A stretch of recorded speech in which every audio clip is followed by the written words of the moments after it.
What's up, Norberg Nation? How's it going? Today's video is going to be about why you are plateauing in your racing career and how to prevent it. Most drivers plateau not because they are slow, but because they are overthinking.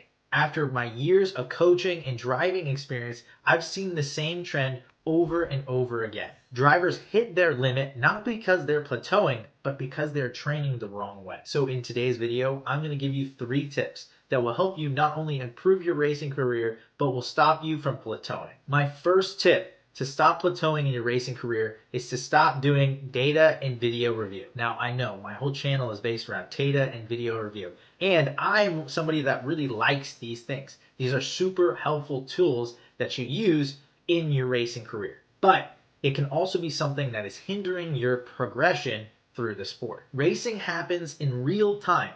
Data does not. Data is something we do after every session. We get a chance to debrief with our mechanics or our coaches or whoever and kind of take in all the information after a session. But we're really learning what we just did. We're not learning real time how to change and solve problems. So yes, data and video is good, but too much of it can cause you to solely rely on that instead of your feeling on the racetrack. Many drivers handicap themselves because they solely rely on data and video analysis after the session. Famously, Max Verstappen does not do much data or video review. He really trusts his ability to drive on the racetrack and his feeling with the race car. I feel similar to this because when I'm making a decision on the kart, it's not necessarily because the data says it's better or because my video says it's better. It's because I felt a certain way and I want to make the change. Max Verstappen acknowledges how helpful data and video is to a racing career, but you have to trust your instincts as a racing driver. You have to be able to make adjustments on the fly.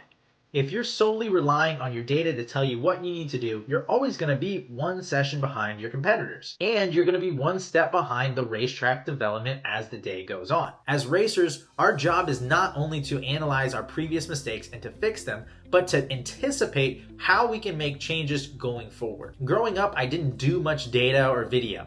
I just didn't have the tools to do it. We didn't have GPS data systems or GoPro cameras as easily accessible as we do now. So what that forced me to do was to solely rely on my feeling with the go-kart to get better. And I really believe that this made me a better driver. Now, it did take me a lot longer than most other drivers, but I do feel that my feeling that I get with the go-kart is mainly developed through this period of time where I wasn't able to really rely on data or rely on video review to confirm my feelings. I just had to do it over and over and over again. For example, I had a race in Houston 2 years ago. I qualified pole and led all of the pre-final, and in the final, I finally fell into the 2nd position. While I was chasing the driver in first, I realized I had a huge aero wash. Now, in all of my recent video and data analysis, hitting the curbs was slower. It was just an objectively slower line and it didn't improve your race time. But when I got an aero wash behind the driver that I was following, my only option was to drive over the curbs and use the curbs to help rotate the go-kart through the corner,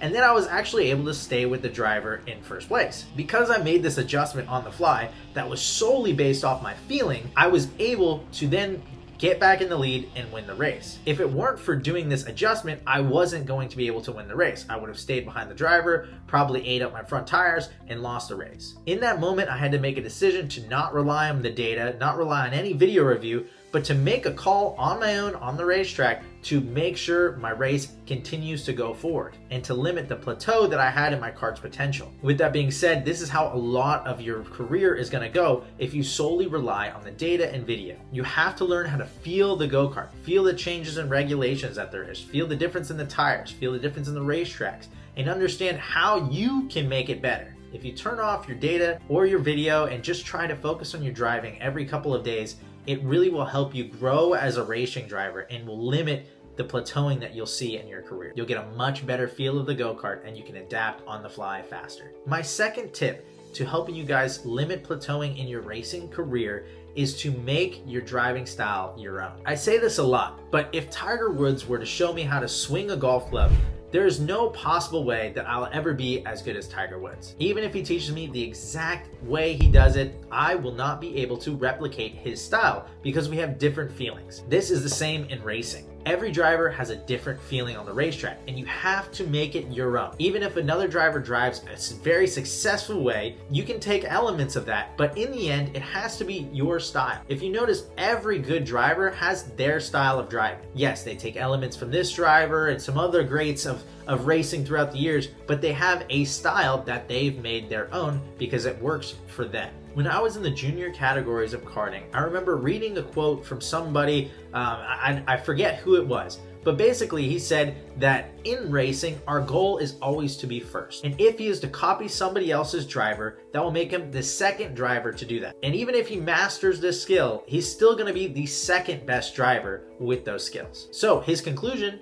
was to make your own driving style. This way, you are the first to do it. You can be the originator of this style and you can excel past your competitors. So whether it's where you hold your hands or how you lean in the go-kart, there's a way that you drive that you need to make your own. Try not to focus so much on how everybody else is driving and focus on how you can improve your own driving. A lot of the times I've done it where I've gotten so focused on this driver leans in the kart a certain way. He holds his hands at a certain point of the steering wheel.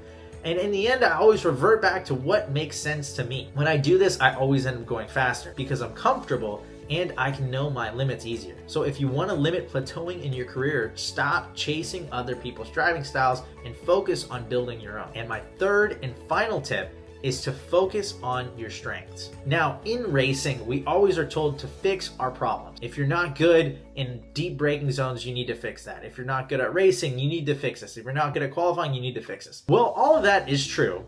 I think one thing that always helps when you're dealing with plateauing in your racing career is to focus on your strengths and to really double down on what you're really good at. There's one thing to be said about being good at all things in racing, but there's another thing to be said about being an elite driver at certain things. For example, I have a great experience with this. Over the years, I was never really the most competitive, hard, aggressive racing driver. When it came to hard battles on the racetrack, I would normally never win them. I'd have occasional times where I would come out on top, but normally I didn't do so well with hard racing battle. One of my strengths that I was really good at was my one lap speed. I could do a lap really well and I could do that lap over and over and over again. So instead of trying to get better at racing, I focused on just getting better at going faster. Instead of being happy with just being at the top of the leaderboards, I wanted to be at the top of the leaderboards plus 2/10. I started practicing alone. When I would go on the racetrack, I wouldn't aim for a draft because if you're in the lead, you're not going to have that rabbit or that toe. Even if I topped the charts in practice, I still wanted another 1/10 and a half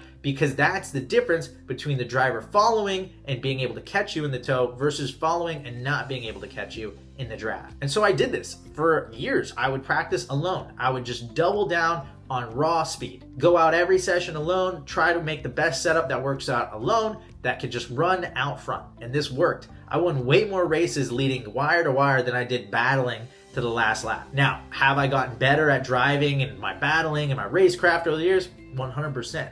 But I became an elite go-kart driver because I focused on my raw speed and what I'm really good at. I didn't limit my potential by always focusing on my racing and trying to build that up. I just focused on doing what I know best, and that's lap after lap, the same exact time at a very, very high speed. When you hit a plateau in your racing career, focus on your strengths. Try to become elite at braking, elite at kart handling, elite at knowing how to set up a go-kart. And as you get better at that, I guarantee you the rest of the problems you have in your karting career will also slowly get better as well. So there you have it. Those are 3 tips to help you not plateau in your racing career. If you feel stuck right now in your racing career, don't add more tools. Strip it back. Trust your feel. Build around your strengths. That's how real progress starts. If you like this video, please make sure to like and subscribe down below. Make sure you send this to a friend that's plateauing in their racing career. And always make sure to check out any more videos that I post about awesome racing content like this, and follow me on all of my other social media platforms. And if you're interested in racing with me or my racing team, please make sure to reach out to NorbergKarting@gmail.com. Thank you, and I'll see you in the next one.